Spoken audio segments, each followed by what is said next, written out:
بتایا جائے، لیکن رزق کے معاملات ایسے ہیں جو ہر ایک شخص کے ساتھ جڑے ہوئے ہیں۔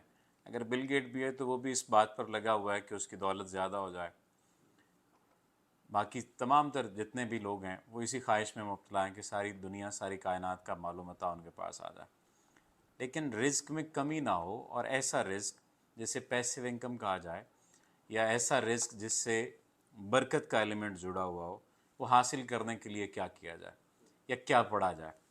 سب سے پہلی بات تو یہ ہے کہ وہ تمام تر لوگ جو یہ چاہتے ہیں کہ رزق میں فراوانی ہو، پہلے تو اپنے لیے طے کریں کہ وہ کس کام کو اپنا کر اس سے رزق حاصل کرنا چاہتے ہیں، تھوڑا بہت کام کرنا شروع کر دیں، کیونکہ برکت کا ایلیمنٹ کام سے ہے۔ خالی بیٹھ کر یہ نہیں وظیفے تسبیحات سے کام نہیں چلے گا، کام اپنی ایک شناخت بنا لیں۔ اس کے بعد انہیں یہ چاہیے کہ آیت نمبر 23 ہے سورۃ الملک کی، یہ پارہ نمبر 29 ہے، آیت نمبر 23 ہے سورۃ الملک کی، یہ ہر نماز کے بعد 7 مرتبہ پڑھ لیں۔ کوئی لمبا چوڑا وظیفہ نہیں ہے کہ آپ نے 40 دن چلا کاٹنا ہے تو رزق کے فرشتے رزق آپ پر کھولیں گے۔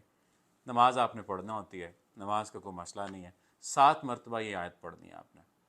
کچھ لوگ اس آیت کے بارے میں کہیں گے جی کہ ضروری ہے کہ ہر نماز کے بعد پڑھیں، آگے پیچھے پڑھ سکتے ہیں، تو ضروری یہ ہے کہ آپ اسی آیت کو 7 مرتبہ ہر نماز کے بعد ہی پڑھیں۔